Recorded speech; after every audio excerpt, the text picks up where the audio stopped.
Okay, Sasha, what is today? Sunday. And what are we doing today? Thinking. And what else are we doing? Asking questions. Because it's interview day. So are you ready to get up and get beautiful for your interview? Yes. Okay, let's make it happen, dear. Okay, so the first thing we're going to do is Sasha's nails. We're thinking of pink and blue since that's what color my toes are, which is representative of the masculine and the feminine. Yes. So I'm thinking of doing a pink and a blue on Sasha's nails. And then we're going to probably do a bun and some soft makeup with Sasha's hair. Let's get into it. You ready, Sasha? Yes. Are you excited? Yes.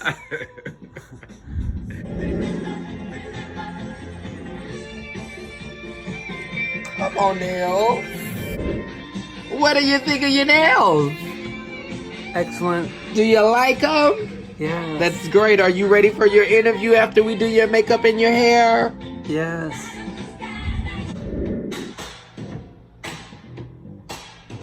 I feel it in the air, love.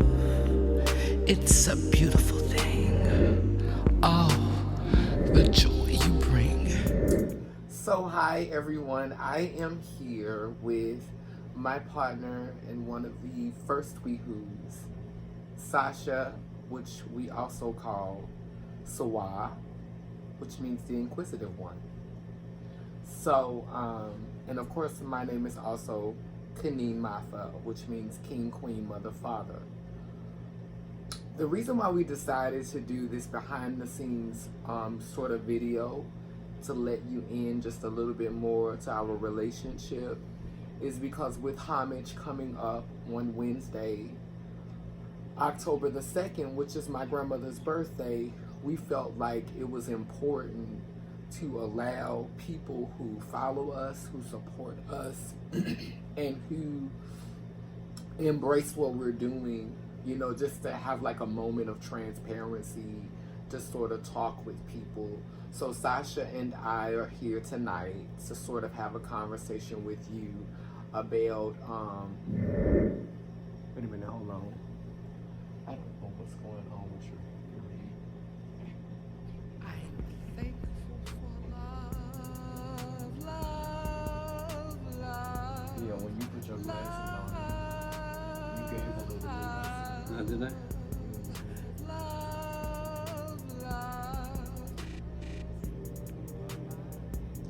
Okay, that's a little bit more tame.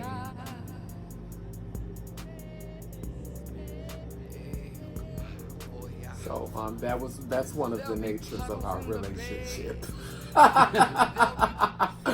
But anyway, we are going to have a conversation about our relationship, about how we met, about Sasha's transition, and how our views aligned, and just all of those things. So, Sasha, do you want to talk about how we met? Do you remember how we met, or do I have to? Because you know you don't remember anything. Do you remember? Empowerment? That was the first time we met each other. Empowerment? Oh, I don't. You came to my house and you didn't know me. Came to your house and Yeah, didn't you came to a church service. Oh. Yeah. Oh, the ones where you had the free That's right. spaghetti dinner stuff. Yeah, I remember that. I remember that. And that was in 2012 or 2000. I think it was 2012. And you lived over on Mormon Street? It was Oleander. That was close. Oleander, yeah. So you could catch the streetcar. How did you get there? Did you catch the streetcar? It was hard. I had a hard time finding it. You had a hard time finding it? Yeah, I had to ask everybody on the block. You asked everybody on the block? That's right, where the number was and Oh stuff. my goodness. Because, Yeah, it was 8436 Oleander. Okay, so well, I had the number mixed up. That's what the problem was first. So I mean, I had it reversed or something like that. so what was I doing when how like what event was taking place when we met? A spiritual service. Okay. And that was when I was Christian, so of course it was from the Bible. So that's how we met. Sasha came to a few church services, and at first I didn't know if she was just there for the food or not, because I was cooking after every service, and Sasha would always get her a plate or two, and yeah, she never put anything in the collection plate. But there wasn't a sign say donation. Anyway, and then you would also go to the Hare Krishna thing. You would go to the they would have the free vegan meals. They have the free vegan meals on Sundays. Yeah, they fed 600 people. Because your motto is, I'm trying to spend less than $1 every day. That's right. Okay, so during that time, you were still in the beginning of your transition. So what year did you officially start to transition? Because when I met you, you hadn't started transitioning yet. I don't remember. So that was in 2012. That was like what? Maybe like no, that was 2013. We met in 2013. Okay, so that was 1 year. That was 1 year before my surgery. Yeah, but it was. I think when I first got here, they discovered I had colon cancer. Okay. So I had to go through chemo. Mm-hmm. So I think that was after I went through chemo. Okay. So, yeah, 1 year after you got here. So you probably got here around 2012. And then 2013, you started to transition. I think that was at Universal Church? At Universal Church. At Universal The same Church. place as we're having homage. Yeah. So Universalist Church has played a big role in our lives, in our relationship, and I think that celebrating homage there, or homage, as some people would call it, what it means is honoring our ancestors and affirming generational excellence. So that's the acronym for homage or homage or however you choose to say it. And so that's why it's so, that's why everything is just so in alignment to have it there, because the first time that Sasha stepped into Sasha, I originally named her Clarabelle. And she didn't like Clarabelle, so Sasha kind of like started off as a daughter. And now Sasha is my wife, only in the LGBT, right? Only in the trans and LeLim, LeLur community. But the one good thing about it is I'm 42 and she's 72, so can't nobody come for us. Anyway, I started off as kind of like a mentor, helping her with her makeup and her hair and her mannerisms. And I think, as I started to explore my womanhood, because Sasha was also there for me when I had my sex change. So when I woke up from my surgery, she was the first face that I saw. And I think that, around the time our relationship started to switch from more of a mentor to like an intimate romantic thing, I was actually kind of volatile with her because they had given me a lot of testosterone and it made me very aggressive. So I was on some dominatrix type S&M stuff, and Sasha is older, so she bruises a little bit easier. So, I had to learn how to be loving and gentle and softer, because there was a little bit of, I don't know, like, I think just because of the way we're socially programmed in society and the way we're socially programmed in community, there was some bitterness and some resentment and some things that I feel like I can take out, on Sasha through a little bit of paddlings every now and then. And I still like to give paddlings, just not as hard as I used to, huh, dear? Yes. I don't do it as hard as I used to, do I, dear? Is it softer? Do they hurt as much as they used to? No. The paddlings? I'm more gentle? Yes. Okay. So, I try to be, I'm working on that, I think that we're both a work in progress. Sasha has to work on, being, she don't like when I call her a cheapskate. Sasha has to work on not becoming so frustrated when it comes to things that are important, because she will try to find a shortcut whenever it comes to a coin. But, other than that, like, Sasha is very supportive. She does a lot of activism and a lot of volunteering. She volunteers at the Ashe Cultural Arts Center. She volunteers she's the member and volunteers at Mercy Care. She volunteers at Crescent Care. She's a veteran. Would you like to tell us about, how long you served in the military and stuff?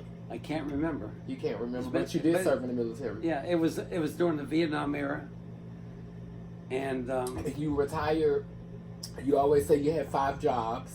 That's right. I had 5 jobs before I went on disability retirement. Okay. I basically worked 24 hours a day for 10 years, I guess.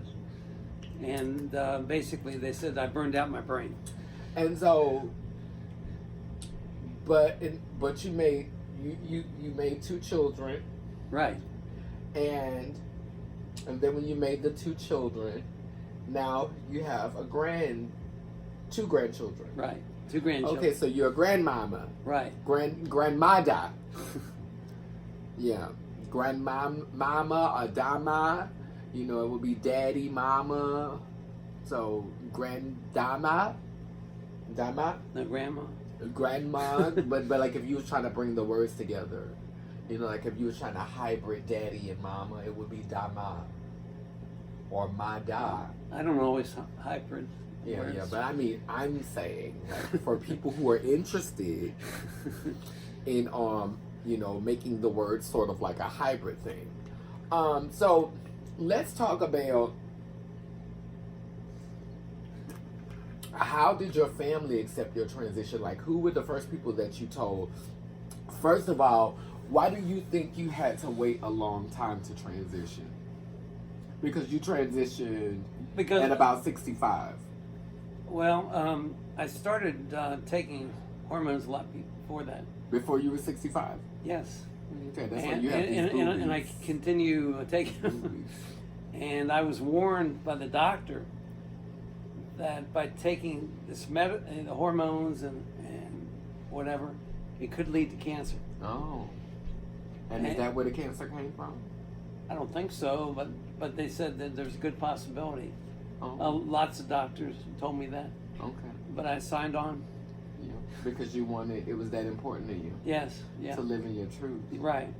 So I even, I went through electrolysis for 18 months. You had electrolysis on your lower face? Yeah, here and over here. But your hair grows six times a year. Mm-hmm. So even though you get electrolysis, there's still need for to go back and have it checked. Right, and the least expensive way was to do it 2 hours at a time. So I did 2 hours, which amazed a lot of people. But wow, you took it for 2 hours? Yes. That's a lot to go through. So were you getting the electrolysis while you were battling cancer? No, this is before I came here. Oh, okay. So yeah. You got the electrolysis and started moaning before you came here. Right. And then when you got here, you discovered you had cancer. Well, when I got here, they found out by a colonoscopy that I had colon cancer. Okay. Yeah. So, what is it? Because, I tell you this all the time. I come from a very different past. My partners before you have been very different.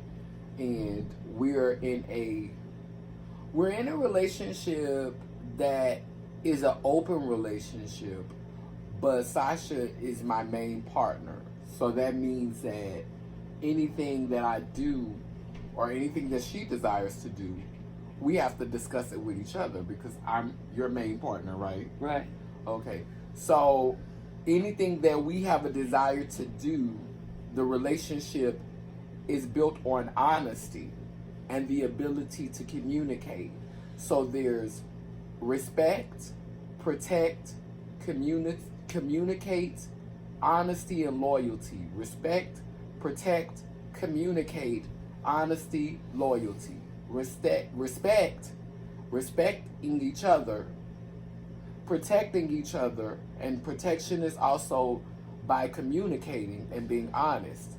Honesty, loyalty, and integrity, meaning that if you say you're going to do something, then do it. So those are like the values, the core values of our relationship. We argue a lot, but this relationship has been very fulfilling for me because I've always wanted to be in a relationship with a person who saw me as a woman and could see the divine feminine in me, you know. And when you call me a goddess, and when you tell me you believe in my art, and when you tell me you believe in my creativity, and when you support me in that, you know, that's very valuable to me, and I treasure that, you know. And just knowing, you know, that what your value system is, because you know, you always tell me that, you know, your children come first, and now you're in a space in your life where you're still doing for your children, and you're still, you know, doing what you need to do for your children, but you're also, you know, doing more, you know, because you've always helped, you know, but you've been going above and beyond what I ever expected. Really? Yeah. Okay. That's the first time I ever heard that. Okay. Okay, well, I don't have to say it again because it's recorded. I ain't gotta say it but this one time. Okay, the goal, my goal is to make you reach your goal. And the only way you can do that is to set goals and stay on the practice and stop letting the barriers stop you. Sometimes barriers, it's people, it can be causes or anything like that, but you must do your barrier. So what do you see in me? Well, I see a person that could be an actress. I see that you write well. You're an excellent researcher. And you could be like, in the Jewish religion, there are these people that are paid to study the Torah and everything else. And you could be one of those people. Because you like to study this and study that, and it's interesting because you like to go from the beginning. You like to know the history of something. And that's the way I like to do it. When I meet somebody or when they tell me what the profession is, I go and I asked about the profession. I asked them, who started this, whatever, and they looked at me crazy. Well, I don't really like I don't really need to know like the exact place where it happened or the exact time. Like, that's why I'm not good with data, but I do like backstories. Like backstories are very important to me. Understanding the origins, understanding how it manifested or how it came to be, you know, because that helps me form my logic or my philosophy around the situation. So I definitely do believe that I'm a historian. You're a historian. I stuck that one in there. Oh, really? So, Are you a historian because you are telling it as it is? Yes, and we had to take a little break because we got an important phone call. Business for homage. I'm so excited. It's been confirmed that Mama Didi is going to be here, and she's bringing down some of the rest of the family. And that was the whole reason why homage was supposed to be happening. It was for all of my mothers to get a chance to meet each other. And so we just decided to honor other people who had come into my life. Like, homage is not about your accolades and what you accomplished and, you know, what made you this and what made... It's not a place to create division or to elevate one person over another. It's a space just to honor people as a collective, you know. So but I definitely wanted the opportunity for all of my mothers. My mother, you know, is not over 50 yet, but mother, you getting close, mother Snow. Next year you could come down, but you still won't be old enough to get honored yet, because I know you're up there in your 40s, but you ain't 50 yet. Are you sure? Are you sure? She not there yet. And Alex, I think Alex is getting close, so Alex we'll probably be able to do Alex next year, and Denise next year. But definitely. Who is Alex? Alex McGee. She live in Bogalusa. Yeah, she was the first person that got me to embrace who I was. She's like my mentor in Bogalusa. Was she like your next door neighbor? Yeah, she's my next door neighbor. Oh, I see. Yeah, so she's the one who used to cut my hair and tell me, you a girl, you know, and she was right.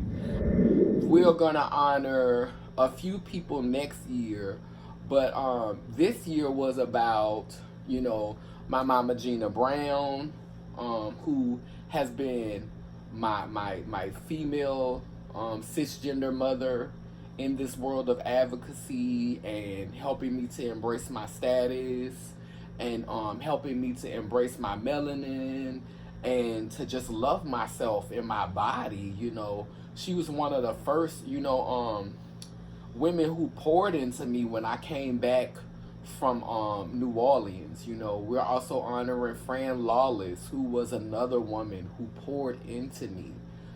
Carol B. Bell, you know, she's created this space for, you know, for us to just be proud of, you know, our blackness and our melanin and was she inspirational in you doing postcard? I think she was the catalyst for postcards to manifest, because Carol Sloan Bookbinder, who is another person who's actually being honored in homage, came to me after I did the Vagina Monologues, which I was the first trans woman to ever be in Vagina Monologues in New Orleans. And that's how I met Carol Sloan, was through the space that, you know, Carol B. Bell created for all of us to come together. So it's really a rich tapestry of people who, you know, have influenced. So you did Vagina Monologue twice. I did Vagina Monologue twice. That's unusual. And you're one of the very first that's done that. Yeah. So and then there was, and then there's Dorian.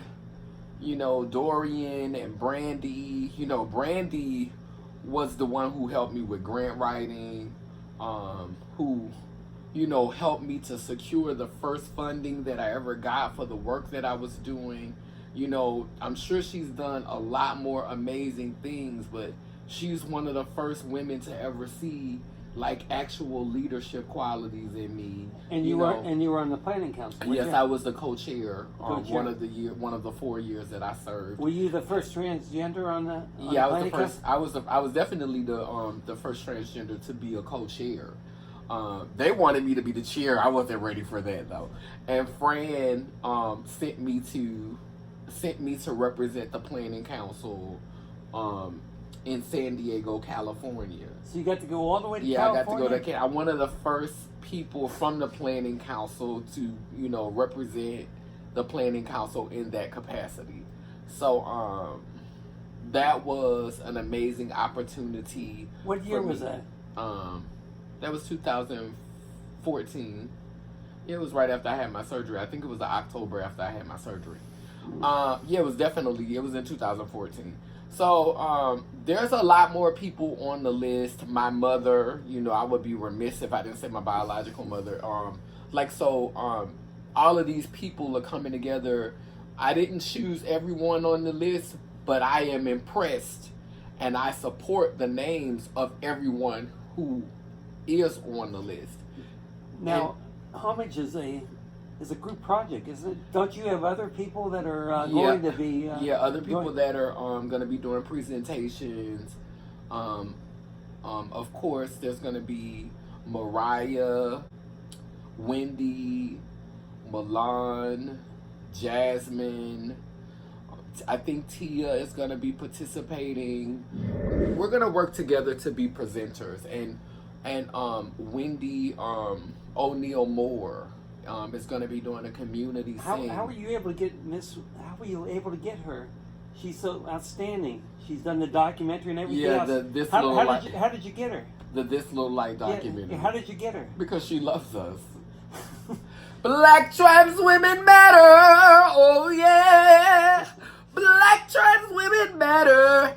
Black trans women matter. Black trans women matter. Oh yeah. She was the one who was the first person to sing that. That was the first time I heard a black cisgender female tell me personally in the whole room of black trans women that we matter. And she supported every event, about every event. And her and Mendisa they were at the first. They was at the church services. They were at Has. They were at all of the events that we had when we first started doing this work. The panel discussions. Sometimes I don't feel like I do the best job at supporting Wendy. And, I feel like, I want to apologize for that on behalf of myself and my community. But the thing that I'm honored by is that they have always consistently, just been there for us. And I appreciate them and I honor them for that, Again, Homage, and that's one of the reasons why, we would have honored Wendy this year, but, Wendy's not 50 years old either. She's only 21 plus. So, but anyway, we kind of got off of the subject. Our relationship, how our values align, is one of the things that have always kept us together because we've always kind of moved in the same social settings. Sasha went to planning council. She would come to the church services. Even when we started going to New Nola Covenant, we would see each other there, and that was another place where we socialized and in community. And Sasha's home has kind of always been an oasis for me. It's always been a safe space for me. Like when my life was getting a little chaotic and it was too much going on, Sasha was the one who has been there, and just been that safe space for me. And I've always tried to protect this sanctuary, I try not to bring people here who will disrupt that energy. We have an understanding that allows us both the free will to do as we please. But again, there's that respect. And also, you don't want to mess up, your own comfort zone. Like, I'm comfortable here. This is my peace. This is my oasis. Look at the art in the background, honey. My art is all over here. Like, if you just to really walk through the house, I'm all over here. My energy is all up and through here. Let me say that. So, at the end of the year, I'm going to be leaving for South Africa on December the 29th. And the first day of the year, I'll be spending in South Africa. The first day of 2020. I won't be in America. I'll be in South Africa. And that's another reason why Homage is so important to me.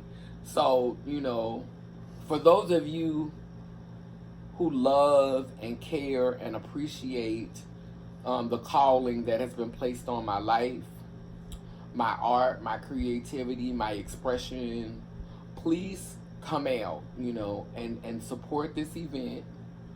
Because I will be in Africa for a long time. I am not coming back anytime soon. You'll be there 3 months, right? At least 3 months. So at least 3 months. At Sir? least 3 months. So I will not. I will be gone for a while. So after my daughter's march, I have my daughter's march, and I have something to do for Postcards Over the Edge next month. I'll be leaving here to go back to New York at the end of this week. So I'll come back down here for my daughter's march, and after my daughter's march, I will not return to New Orleans. Well, after the Postcards from Over the Edge thing, I will not return to New Orleans until probably the spring of next year. And I will not be on social media like I've been on social media. I will not be one phone call away. So, what is your main goal in going to Africa?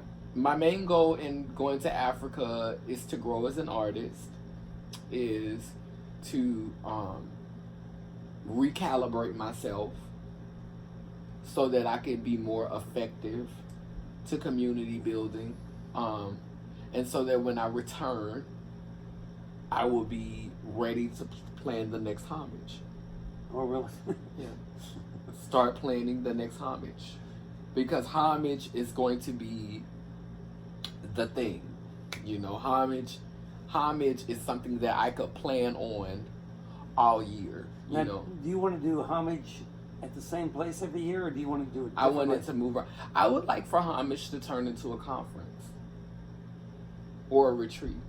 Like, I would like for it to become a place that people can come for 3 days.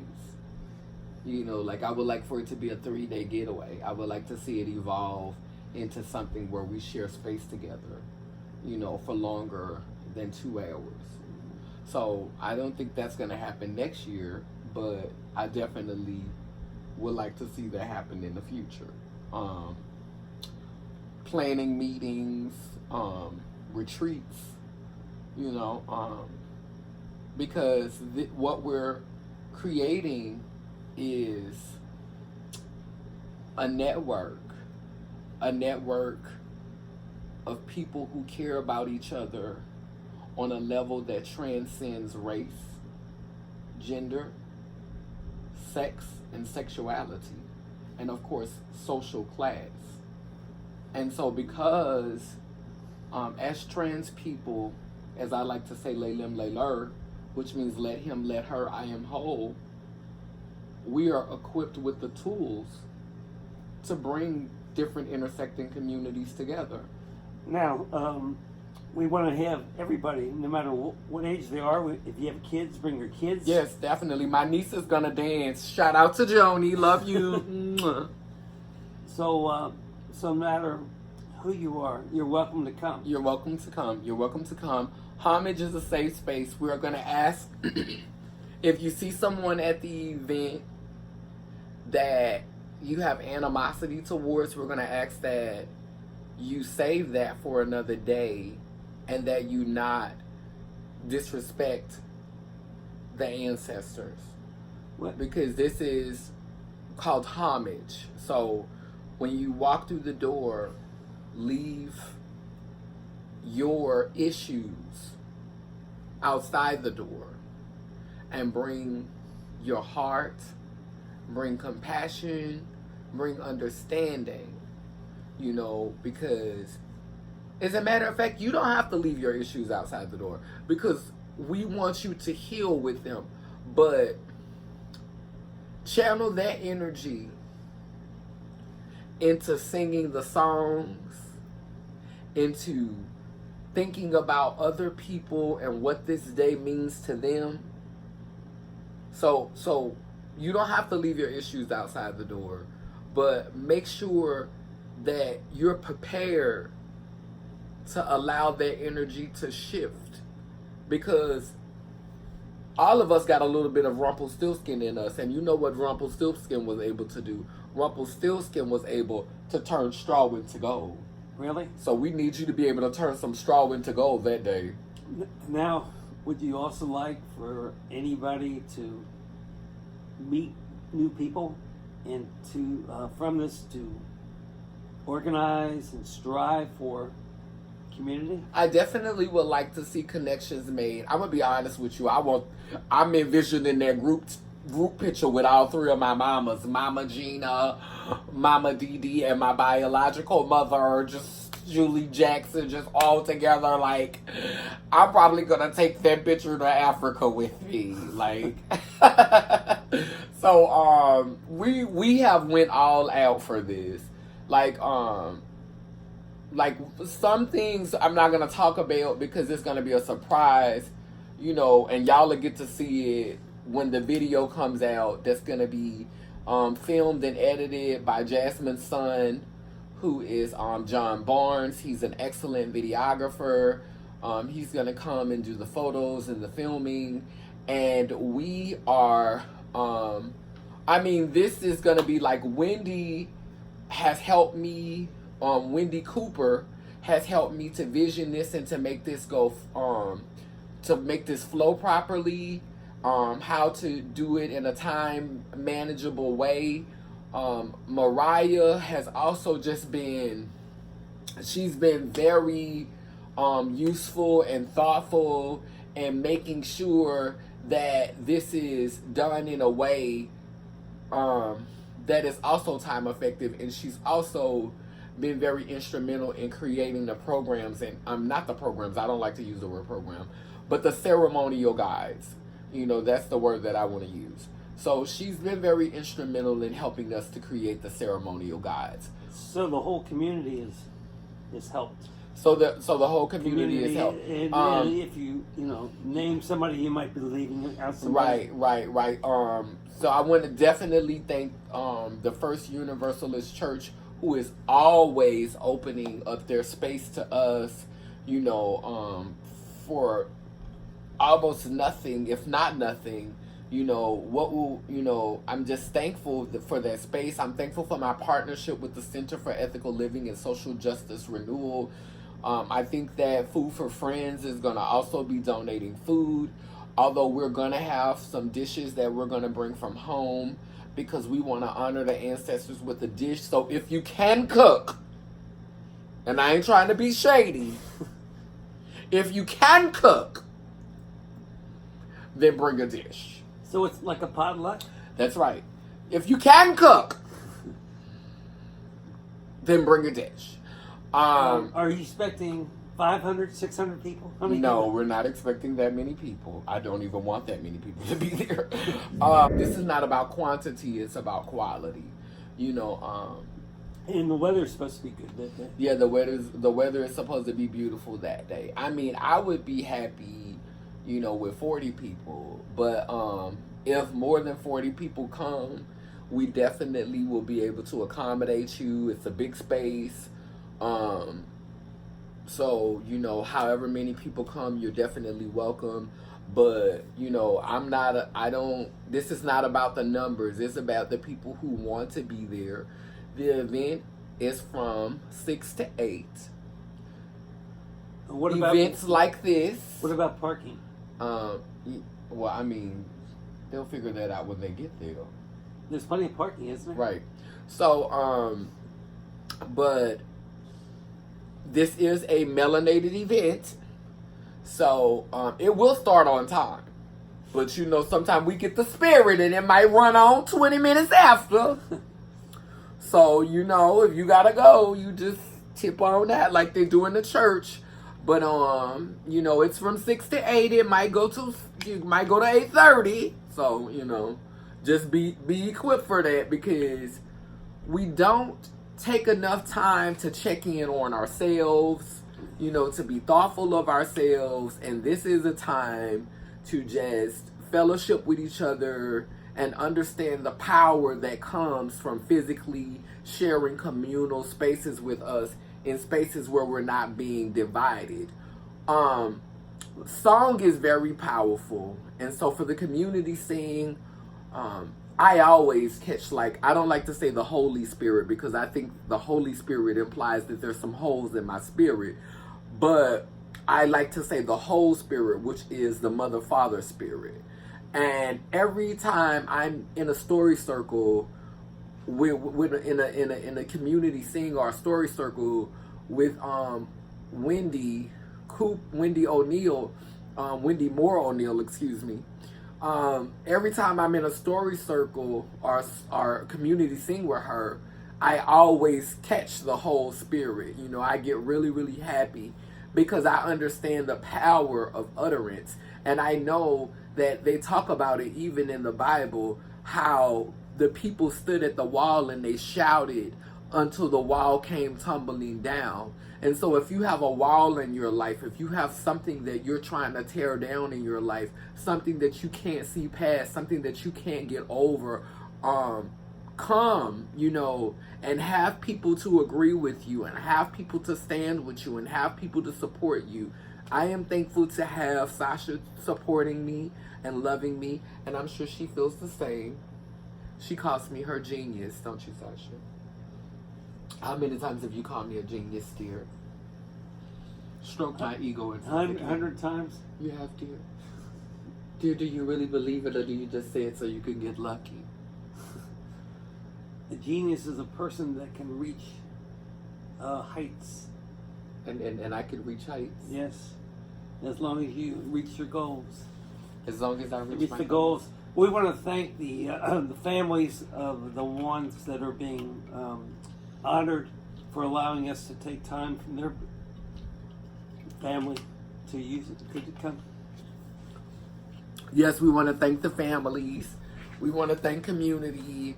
And we want to thank you for joining us tonight in this intimate conversation. Sit up, dear.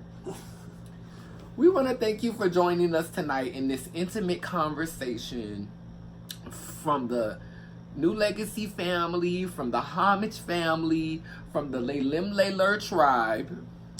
When we unite together, there's nothing that we can't overcome. We can overcome racism. We can overcome transphobia. We can overcome homophobia, because me and my partner, we both live our lives as women. So we would be considered lesbians, but we're also transgender. And just in case you haven't noticed, she's Caucasian and I'm deeply melanated. You sure? Black. Are you sure that?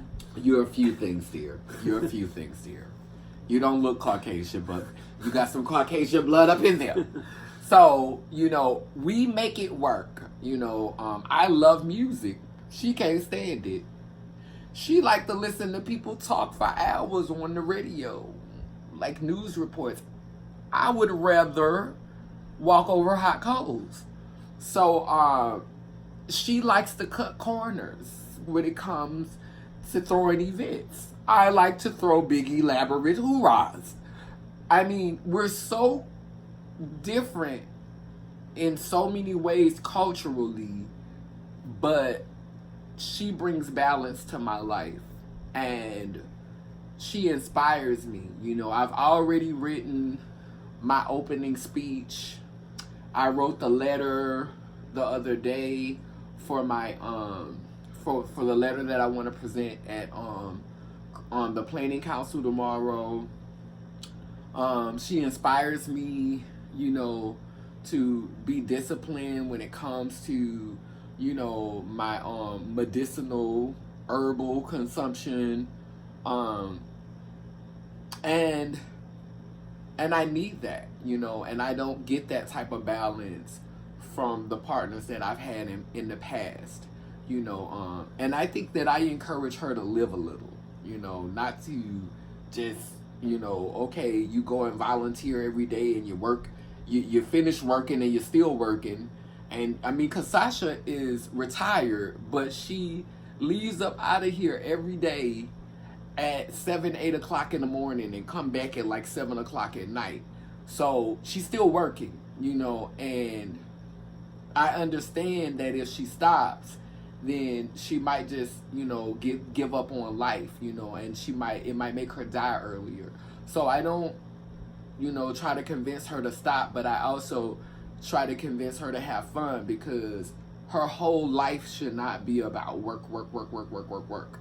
And us as black people sometimes think that white or Caucasian people are so privileged, but one of the reasons why life is different for a lot of them is because of that work, even just volunteering, because African Americans know the stories about slavery. A lot of us are triggered because we did 400 years worth of free work. We volunteered against our will for 400 years. And that volunteering is, still taking place for some of us now through the industrial prison system, because we're the minority everywhere but in the clinics, the courthouse, and the jailhouse. So, I think it's a little traumatizing. But we have to understand that everybody has pain, everybody has trauma, everybody has a backstory, and it just looks different. So even though she's retired, she gets up every day and she gets out of there and she goes and she puts herself in spaces where I would be traumatized to go in. I'm a little bit more of a recluse. I don't like to interact. Sasha want me to come to this meeting and that meeting, and I'm like, girl, I've been there, done that. I'm not doing it anymore. Even though she's older than me, I've been in transition for almost 30 years. As a matter of fact, this makes I'm in 28 years now. Next year will be 29 years. When I turn 44, it'll be 30 years. So, she's got like 6 years under her belt, even though she started moaning before that. So technically it would start from the time you started moaning, but you didn't start to, like, when she started to show it, because she was still able to hide it when she was moaning, because she was just taking patches. So she started the process really, really slowly. Like, it was like patches and then it was pills. The patches, shots, and then pills. Okay. So, but it was basically patches at first. So it started to manifest around 2013, and that's when she started to use a different name and stuff. So she's in a different place in her transition, though as a whole person, as a LeLim LeLur being, she's 72 years old, and so she's in a different place in other places, which means that she has a better grasp at stability and the things that she needs to do to keep everything operating. And so she's in that place. I'm getting to that place. As a child, I did a lot of moving around. I went from, because my biological mother lived in New Orleans, and I was raised in Bogalusa. But every summer and every weekend, I would come. I was born in New Orleans. At the age of 6, I went to Bogalusa to go to the first grade. I went to the kindergarten at Andrew Jackson, which is really, a new school now, and we're actually near the same neighborhood that I was as a child. And I find it full circle how everything just kind of comes back to what it was, because I wanted to be with a trans person, but I wanted to be with a trans person that I had seen in male form.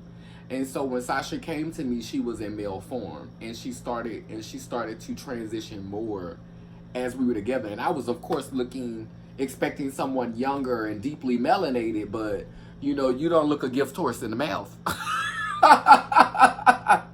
Anyway, me and Sasha, we fit, and I don't have the desire to go out and do destructive things. So, but like I said, I moved a lot. I moved around a lot as a child. I went from Bogalusa to New Orleans because I went to go and see my mama every weekend, every summer, every holiday. And then when I turned 13 years old and they realized that I was transgender, or that I was, they labeled it a gender identity disorder, I ended up going from the mental hospital to my mama's house in New Orleans, to my grandmother's house in Bogalusa. Then my mama moved to Milwaukee, and I ended up going to Milwaukee. Like, my childhood, from the age of 6 all the way to 16, I was here, there, and it was between the mental hospitals and both of my mothers. So having that pattern as a child made it really hard for me to sit still. And so the past 10 years that I lived in New Orleans, doing all of the work that I did from 2009 all the way up until now, you know, that was hard because I was not programmed in my childhood to be stable, you know. And so I'm thankful that even in all of that perceivable instability, we were able to build community, and the fruit of that labor and the fruit of that work, you know, Now, is starting to manifest with homage. part of homage is also for you to have your daughters present, Yes. or in spirit, right? Yes, so Pernisha will not be able to be at homage this year. I'm gonna call Bonnie because Bonnie needs to be there, but my daughter Milan will definitely be there. I have another sister daughter, and her name is Empathy. Empathy is in Texas. I don't know if Empathy will be able to be there. I would love if Empathy could calm down. That would be real cute. But my sister Denise is gonna be here. I'm excited about that. And one of my original daughters, Toy, she was one of my first daughters from years ago. I don't know if she's gonna be able to make it, but you know, I definitely would like to see at least 2 of my daughters there. My sons, you know, they barely call, they barely show up, but boys will be boys, as they say. Anyway, thank y'all so much for joining us for this intimate behind the scenes conversation with me and my weehoo, which means wife, husband. Weehoos. I'm her weehoo. She my weehoo. And together, we weehoos. So anyway, thank you for joining us. We love you. We thank you for being here. I'm going to get a kiss from you. And I'm going to get a kiss from y'all. And I'm going to say, down, but down, that I say cool. It keeps spinning and turning.